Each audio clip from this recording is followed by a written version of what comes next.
Break के बाद आपका फिर से स्वागत है कैंपस हलचल प्रोग्राम में। बढ़ते हैं अगली खबर की ओर।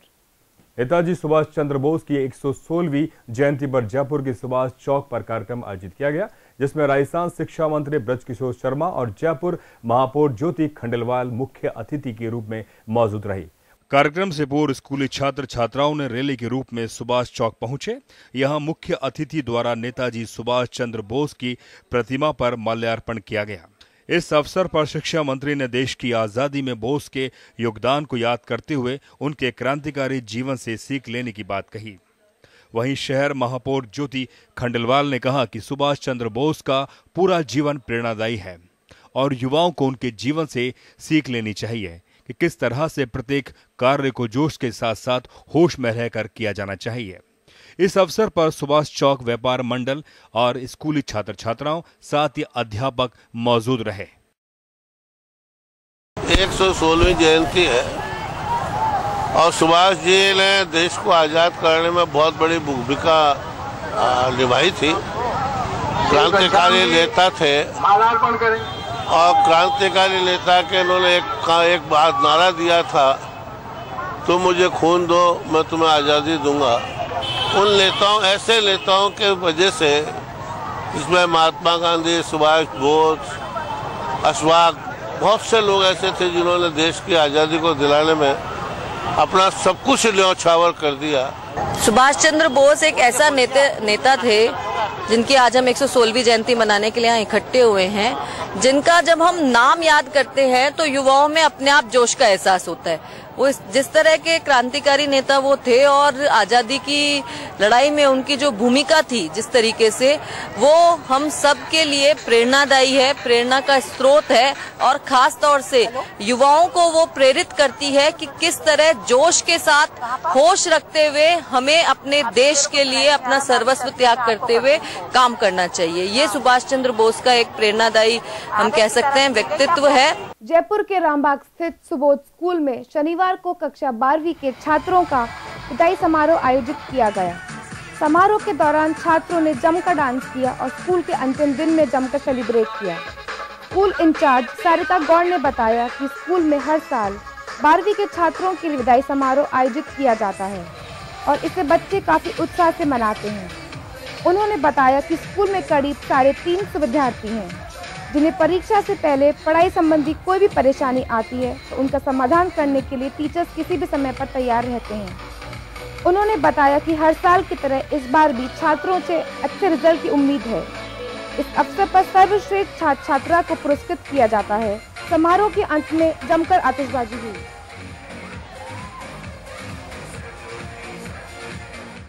फेयरवेल पार्टी क्लास 12 के लिए हर साल हमारा स्कूल ऑर्गेनाइज करता है। ये एक ऐसा दिन होता है जब बच्चा अपनी पूरी स्कूल लाइफ को पूरी तरह से याद करता है, अपने टीचर्स को ग्रैटिट्यूड शो करता है। उसके लिए बहुत इम्पोर्टेंट होता है और बच्चे बहुत टाइम से इसकी तैयारी करते हैं, बहुत सेंटिमेंटल होते हैं इसको लेकर के, बड़े टची हो जाते हैं। और इस दिन हम यही कोशिश करते हैं कि हम उनको इतनी फ्रीडम तो दें कि वो जो चाहते हैं, जो एक्सप्रेस करना चाहते हैं वो कर सके।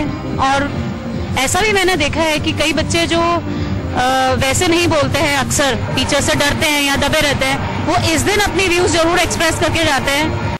अब सरकारी स्कूल की 9वीं कक्षा में दाखिला लेने वाली हर छात्रा को साइकिल मिलेगी।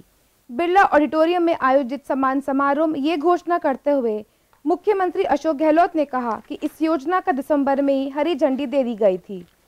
इस कार्यक्रम में मुख्यमंत्री ने कहा कि योजना से गाँवों में छात्राओं को शिक्षा के प्रति रुझान बढ़ेगा। उन्होंने कहा कि राज्य सरकार और केंद्र सरकार ने शिक्षा की अलग जगाने के लिए कई योजनाएं चलाई हैं, जिसके चलते शिक्षा का स्तर काफी सुधरा है। वहीं समारोह में गणित विषय के जाने माने शिक्षक तेजकरण डांडिया के 103वें जन्मदिन के उपलक्ष्य में शिक्षक फोरम ने उनका सम्मान किया। इस मौके पर शिक्षा मंत्री बृजकिशोर शर्मा और शिक्षा राज्य मंत्री नसीम अख्तर इंसाफ भी मौजूद रहे।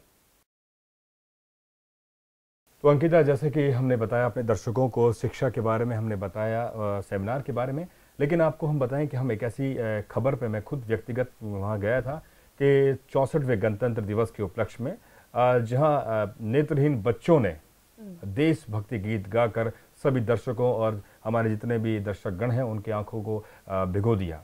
अगर हम दिखाते हैं अब दर्शकों को इस खबर के बारे में, और साथ ही मैं अंकिता से जानना चाहता हूं कि इस तरह की जो हमारे जो विकलांग साथी हैं उनके बारे में क्या सरकार ऐसी योजनाएं या सरकारी या मानव ऐसी आप संवेदना के तौर पर आप क्या कहना चाहते हैं? तो महेश जी, जैसा कि आपने बताया कि स्कूल में आप गए और आपने देखा कि किस तरह से बच्चों ने गाने गाए और पूरे जनता को बेहाल कर दिया, कि उनकी यादों में किस तरह से वो गम था जो कि वो व्यक्त नहीं कर पा रहे थे, कि वो कहना चाह रहे थे कि हमारी आंखें नहीं है तो क्या हुआ, लेकिन हम भी मन की आंखों से पूरी दुनिया को देख सकते हैं। चलिए दर्शकों दिखाते हैं आपको अपनी विशेष रिपोर्ट जन टीवी के माध्यम से। कौन कहता है कि दुनिया को देखने के लिए सिर्फ आंखों की ही जरूरत होती है? अगर देखना है तो देख लो मन की आंखों से। ये मौका था 64वें गणतंत्र दिवस के उपलक्ष्य में ड्राइंग कंपटीशन का, जिसका आयोजन किया था एच क्रिएशन ए किड्स हाईवे स्कूल में, जहां नेत्रहीन बच्चों ने देशभक्ति गीत गाकर सभी अभिभावकों एवं दर्शकों को सोचने के लिए मजबूर कर दिया कि आंखों के बिना भी अपनी अभिव्यक्ति पेश की जा सकती है। आइए देखते हैं अपनी खास रिपोर्ट। ऐ मेरे प्यारे वतन, ऐ मेरे बिछड़े चमन, तुझ पे दिल कुर्बान, तू ही मेरी आरज़ू, तू ही मेरी आबरू, तू ही मेरी जान। ऐ मेरे प्यारे वतन, ऐ मेरे बिछुड़े चमन, तुझ पे दिल कुर्बान। जी हाँ, ये गीत आपने सुना हमारे नन्हे मुन्ने बच्चों के माध्यम से, जो सिर्फ अपनी जुबान ही आप सभी का मनोरंजन करना जानते हैं। ये बच्चे हैं नेत्रहीन कल्याण संघ स्कूल के, जिनको H creation kids highway school और जन टीवी ने संयुक्त रूप से पुरस्कार प्रदान किया। इन बच्चों को इस मुकाम तक लाने के लिए नीलू प्रेमचंदानी पिछले 18 सालों के अथक प्रयासों से लगी हुई है। वहीं नीलू जी का कहना है कि नेत्रहीन सिर्फ आंखों से नहीं देख सकते, बल्कि वो अपनी रचनात्मकता कई माध्यमों के जरिए पेश कर सकते हैं और जमाने को बता सकते हैं कि हम किसी से कम नहीं हैं। इंसान के पास अगर एक चीज शरीर का कोई एक अंग कम हो जाता है तो वो कुछ नहीं कर पाता है, लेकिन वो बहुत कुछ कर पाता है। मेरे बच्चे, मेरे सभी बच्चे हैं, लेकिन इन बच्चों में एक सिक्स सेंस होती है, मतलब अंतरात्मा की सेंस होती है, और ये जाबाज हैं। और आप ये मत सोचिए कि ये बच्चे सिर्फ म्यूजिक और ये जानते हैं। मैं सिर्फ ये चाहूँगी कि आप लोग सब ये ना सोचें कि ये न कभी इनको हीन भावना से देखिएगा। आप इनकी एक उंगली पकड़ेंगे, जिंदगी भर आपको याद रखेंगे, और मैं चाहूँगी कि वक्त इनके लिए आप वक्त निकालें और इनको साथ दें। टीवी की व्यस्त दुनिया से अपने को बाहर निकालने के लिए नन्हे मुन्ने बच्चे अपनी कला का परिचय देने के लिए किड्स हाईवे स्कूल में जमा हुए, जहां बच्चों ने रंगों के माध्यम से प्यारी प्यारी ड्राइंग बनाकर सभी को चकित कर दिया और बेहतरीन कला के लिए पुरस्कार ग्रहण किया। चित्रकला कंपटीशन के आयोजन में मीडिया पार्टनर का कर्तव्य निभाया जन टीवी ने, जो लगातार शिक्षा, रोजगार एवं सूचना के लिए बेहतर काम कर रहा है। वहीं ड्राइंग कंपटीशन की आयोजक हंसा जैन का कहना है कि इससे न केवल बच्चों का विकास होता है, बल्कि बच्चे अपना जुड़ाव रचनात्मकता की ओर लगाते हैं। ये मैंने अकेले नहीं किया, इसके लिए सबसे पहले तो थैंक्स बोलूंगी मैं जन टीवी चैनल से, नीति मैम से, जिन्होंने हमें सपोर्ट किया कि यदि मेरे मन में इच्छा है तो उसको आगे बढ़ो, मोटिवेट करने के लिए कोई जरूरी होता है तो मोरल सपोर्ट करें। मैं थैंक्स बोलूंगी अनुरुद्ध सर से, जिन्होंने मेरे कहने पे अपने स्कूल में मुझे ऑर्गेनाइज करने का परमिशन दिया। दिन है गणतंत्र दिवस का, जब प्रत्येक स्कूल में तमाम तरह के रंग बिरंगे कार्यक्रम होते हैं। ऐसा ही नजारा रहा किड्स हाईवे स्कूल में, जहां अलग अलग स्कूल के बच्चे चित्रकला के माध्यम से अपने बचपन को संजोने का प्रयास कर रहे हैं। देखने पर साफ तौर पर पता लग रहा है कि किस तरह से बच्चे अपनी कला को निखारने का प्रयास कर रहे हैं। इसमें न केवल बच्चे ही सक्रिय रहे, बल्कि उनको बीच बीच में समझाइश कराने के लिए टीचर्स ने भी अपना योगदान दिया। कैंपस हलचल के लिए महेश वर्मा, जन टीवी, जयपुर। नागौर के राजकीय कन्या कॉलेज की छात्राओं ने कॉलेज के मेन गेट पर ताला लगाकर प्रदर्शन किया। छात्राओं का आरोप है कि कॉलेज लेक्चरर ज्यादातर अनुपस्थित रहते हैं। जिसके चलते उनकी पढ़ाई चौपट हो रही है। सोमवार को उस वक्त छात्रा का गुस्सा फूट पड़ा जब कॉलेज प्रिंसिपल समेत अन्य स्टाफ 3 घंटे देरी से कॉलेज पहुंचे।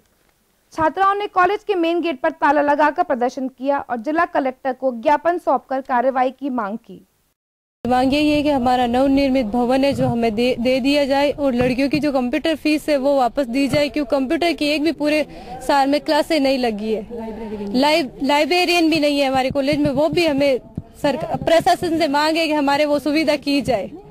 स्टाफ में से कोई नहीं आया था, एक लेक्चरर आए थे, उन्होंने ध्वजारोहण कर दिया हमारे आने से पहले ही, और वो बोल रहे कि हमने कर दिया ध्वजारोहण, और कोई नहीं आया। यहाँ तक के उपाचार्य वो नागौर में ही रहते हैं, वो भी नहीं आए ध्वजारोहण के लिए, छुट्टी लेके बैठ।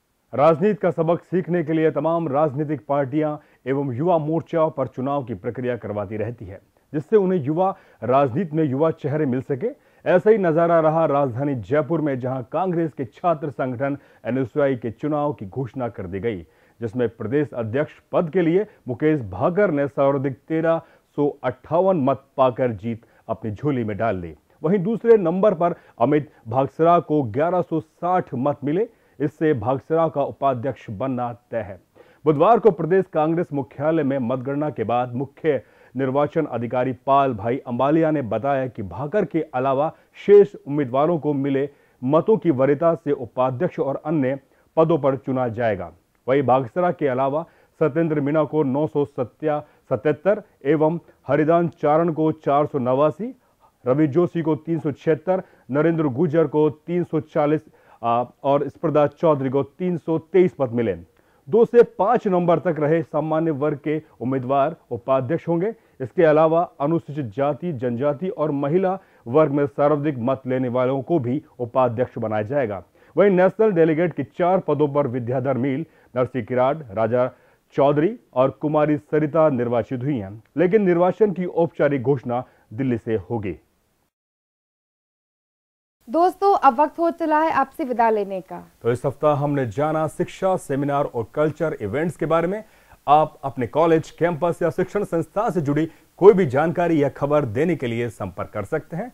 हमारा फोन नंबर है 0141 511 5908 पर। आप फैक्स भी कर सकते हैं। हमारा फैक्स नंबर है 0141 277 0335 पर। आप ईमेल करके भी संपर्क कर सकते हैं। हमारा ईमेल एड्रेस है campus@jantv.in पर। अगले सप्ताह फिर मिलेंगे राजस्थान के अलग अलग कॉलेज, कैंपस और यूनिवर्सिटी से जुड़ी जानकारियां और खबरों के साथ। तब तक के लिए हम दोनों को दीजिए इजाजत। शुक्रिया।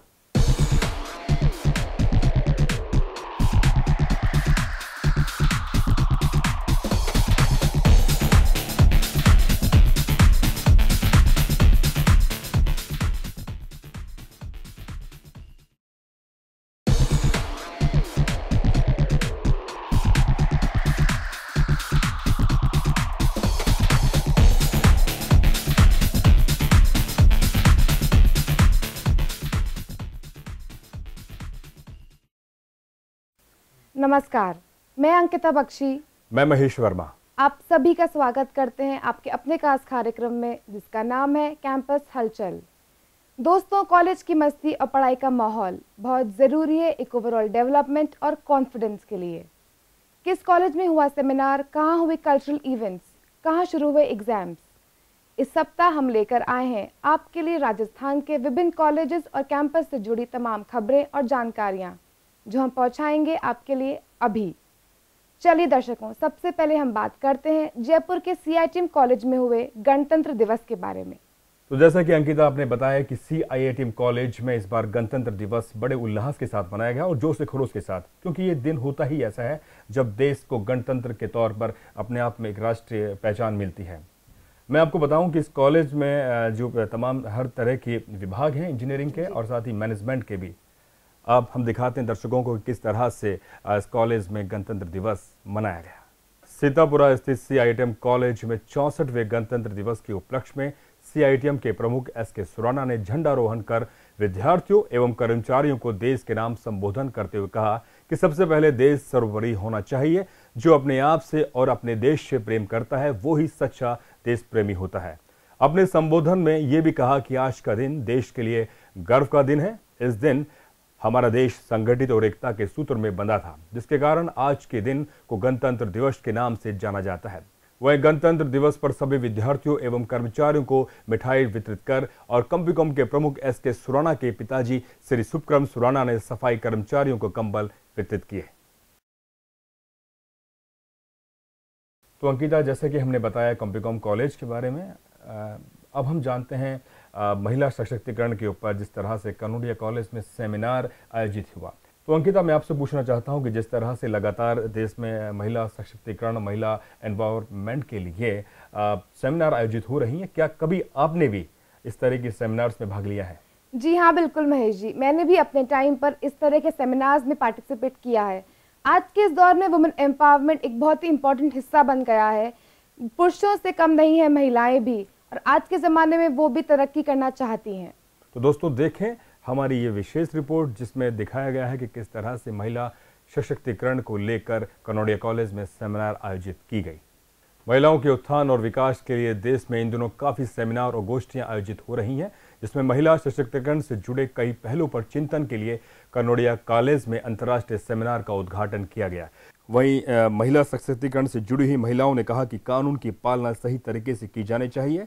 सामाजिक कार्यकर्ता कमला बसीन ने दुष्कर्मियों को फांसी की बजाय कठोर कारावास की सजा की मांग की। वहीं सेमिनार का विषय इंटरप्रेटिंग फेमिनिज्म एक्टिविज्म था। वहीं पोलैंड की शोधकर्ता एग्निजिका सैडिका ने पोलैंड में नारीवाद के लिए काम कर रही NGO के प्रयासों के बारे में बताया। वहीं साहित्यकार ज्योति अरुण ने कहा कि महिलाओं के लिए बनाए गए कानून से देश में जेंडर इक्विलिटी जोन में मदद मिली है। मगर मैं सजाए मौत के खिलाफ हूँ। मैं समझती हूँ कि हर इंसान बदल सकता है, उसको आप उम्र कैद दे दीजिए, और मैं कैस्ट्रेशन वगैरह के उस तरह के खिलाफ हूँ। मेरी नज़र कानून पर, पुलिस पर, सरकार पर मगर बाद में जाती है। पहले मेरी नज़र मेरे परिवारों पे जाती है। कैसे हैं वो परिवार जो उस तरह के लड़के पैदा करते हैं जो उस बस में चढ़े हुए थे? कैसे हैं वो परिवार जो 40% हमारे पुरुष अपनी पत्नियों को मारते हैं? तो मेरी पहली उंगली अपनी तरफ उठती है, अपनी परंपराओं की तरफ उठती है। कानून तो बाद की बात है। फेमिनिज्म और एक्टिविज्म को लेकर के किया है, नारीवाद की बात करते हैं, लेकिन नारीवाद को जो बदनाम किया है क्योंकि उसको पाश्चात्य और यूरोपियन दृष्टि से देखा, इसलिए हम कहते हैं कि मानवतावादी सोच हमारा। तो इंडियन वीमेन हम हमेशा ये चाहते हैं कि मानवतावादी सोच, इंसानी रिश्ते, और इंसानी रिश्ते सबके साथ एक से होने चाहिए। यदि जो मिसबिहेव लड़कों के साथ अच्छा नहीं लगता, वो लड़कियों के साथ भी वो मिसबिहेव नहीं होना चाहिए। तो क्या महेश जी, आप बताइए, आपने भी क्या अपने टाइम पर कल्चरल इवेंट्स या किसी तरह की ऑर्गेनाइज पार्टिसिपेट किया है किसी फंक्शंस के अंदर? बिल्कुल अंकिता, जैसा कि मैं दर्शकों को बताऊं कि मैं ज़हनी तौर पर एक कलाकार हूं। मेरे हिसाब से सभी कलाकार होते हैं। मैंने खुद राजस्थान विश्वविद्यालय में घूमर, पनिहारण और यूथ फेस्टिवल्स में गीत और संगीत और वाद विवाद कॉम्पिटिशन्स में भाग लिया है। और हम दर्शकों को बताएं कि ये जो घूमर प्रतियोगिता यानी कि जो कार्यक्रम होने वाला है, बहुत ही वो राष्ट्रीय स्तर पर बेहतरीन होता है, लेकिन इस समय थोड़ा विवादों पर ये बढ़ गया है। लेकिन कोई बात नहीं, विवाद सुलझा लिए जाते हैं। लेकिन हम बताएंगे किस तरह की ये पूरी जानकारी दिखाते हैं आपको इस खबर में। राजस्थान यूनिवर्सिटी में फरवरी में आयोजित होने वाले कार्यक्रम घूमर राज्य में ही नहीं, देश विदेश में भी अपना नाम रोशन करते हैं, जहां हर विभाग और हर कॉलेज से जुड़े विद्यार्थी अपनी कला का परिचय देते हैं। लेकिन इस बार घूमर कार्यक्रम शुरू होने से पहले विवादों की भेंट चढ़ गया है। हालांकि यूनिवर्सिटी प्रशासन और छात्र संघ अध्यक्ष इस कार्यक्रम को लेकर आश्वस्त नजर आ रहे हैं और उनका कहना है कि घूमर का आयोजन 18 से 20 फरवरी तक होगा। वहीं कार्यक्रम की तैयारियां शुरू हो गई हैं, निमंत्रण पत्र भी छप गए हैं, लेकिन छात्र संघ पद अधिकारियों के बीच सामंजस्य नहीं होने से इस कार्यक्रम को लेकर मतभेद नजर आ रहे हैं।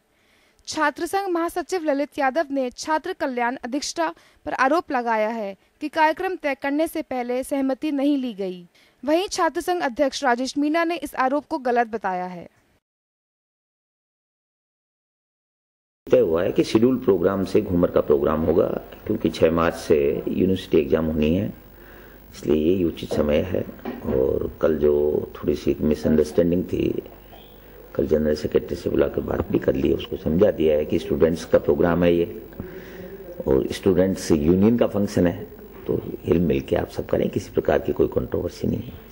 नहीं, ऐसा कुछ भी नहीं है। वो मनमुटाव था, मनमुटाव हम दोनों में, वो छात्र संघ में या विश्वविद्यालय प्रशासन से हो, वो हमारा साफ हो चुका है। वो हमारे साथ है, मिलजुल कर हम राजस्थान विश्वविद्यालय में जो सांस्कृतिक कार्यक्रम है वो कराने के लिए तैयार है। तो महेश जी, जैसा कि अभी अशोक गहलोत जी ने अहिंसा क्रांति दिवस के ऊपर जो गोष्ठी आयोजित की है, तो उस विचार के लिए आपका क्या कहना है?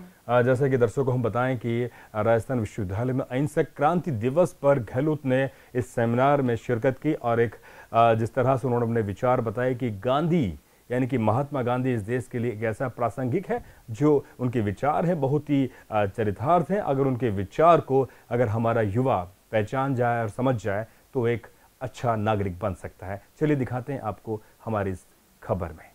बिल्कुल सही कहा महेश जी आपने। जैसा कि जैनिज्म में भी कहा है, अहिंसा परमो धर्म, हमें हमेशा अहिंसा की रास्ते पर ही चलना चाहिए। मुख्यमंत्री अशोक गहलोत ने राजस्थान यूनिवर्सिटी में आयोजित अहिंसा क्रांति विषय पर 2 दिवसीय सेमिनार में उद्घाटन में कहा कि गांधी का खजाना अमिट है, जितना लूट सको लूट लो। गहलोत ने कहा कि देश में विचारधारा से जुड़े कम लोग नजर आते रहे हैं। अब युवाओं को गांधी के विचारों को अपनाना चाहिए ताकि आने वाली पीढ़ी गांधी को याद रख सके। वही कार्यक्रम की अध्यक्षता यूनिवर्सिटी के कुलपति प्रोफेसर BL शर्मा ने की। सेमिनार में कई सामाजिक कार्यकर्ताओं सहित शिक्षकों, शोधार्थियों ने शिरकत की। सेमिनार में सूचना का अधिकार, पर्यावरण और जल संरक्षण के साथ महिला सशक्तिकरण के मुद्दों पर चर्चा की गई। इस मौके पर मुख्यमंत्री ने सेंटर फॉर कन्वर्जन टेक्नोलॉजी के दूसरे भवन का भी उद्घाटन किया। गांधी जी के व्यक्तित्व के बारे में, उनकी जीवनी के बारे में कई बातें अभी बहुत मार्मिक उन्होंने कही, मैं उसमें नहीं जाना चाहता। आप खुद को मैं कहना चाहूँगा कि कम से कम और कुछ नहीं तो गांधी जी के जो जीवनी है, सत्य के प्रयोग हैं जिस नाम से, उसको आप जरूर 1 बार 2 बार पढ़ने का प्रयास करें। जैसा कि अंकिता, राष्ट्रीय बालिका दिवस के ऊपर बिरला ऑडिटोरियम में महिला एवं बाल विकास मंत्री बीना काक ने घोषणा की शिक्षा, बालिकाओं की शिक्षा के लिए। आप बताइए कि और कितने प्रावधान और कितने ऐसी योजनाएं होनी चाहिए जिस तरह से बालिकाओं के शिक्षा को एक अच्छा ग्राफ मिल सके, इस देश में शिक्षा पर मतलब कि बेहतर काम हो सके। महेश जी, बहुत अच्छा टॉपिक था ये गोष्ठी के लिए। आजकल के ज़माने में महिलाएं किसी पुरुष से कम नहीं है।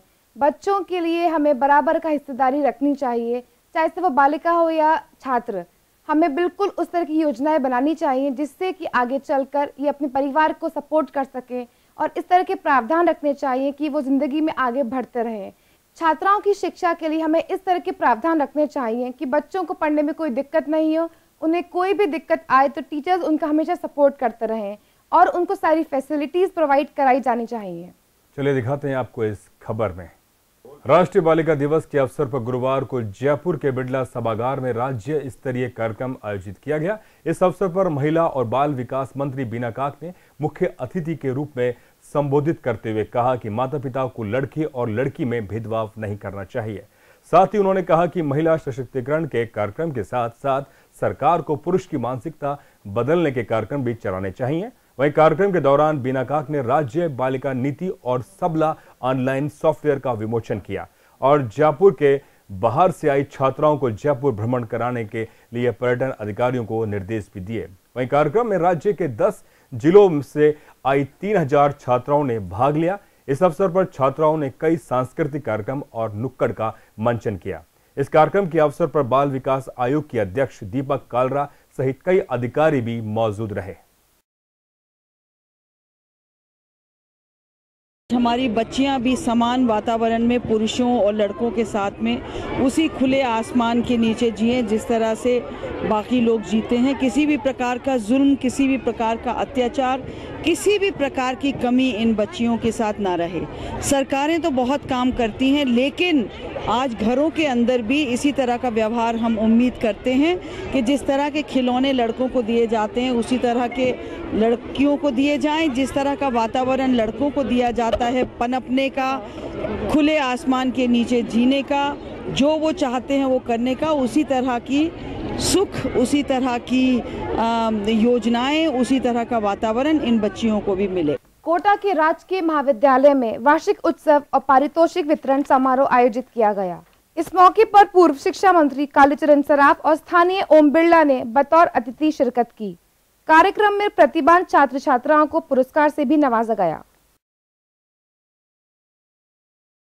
वक्त हो चला है ब्रेक का। ब्रेक के बाद देखते हैं नेत्रहीन बच्चों ने मन की आंखों से गाया देशभक्ति गीत।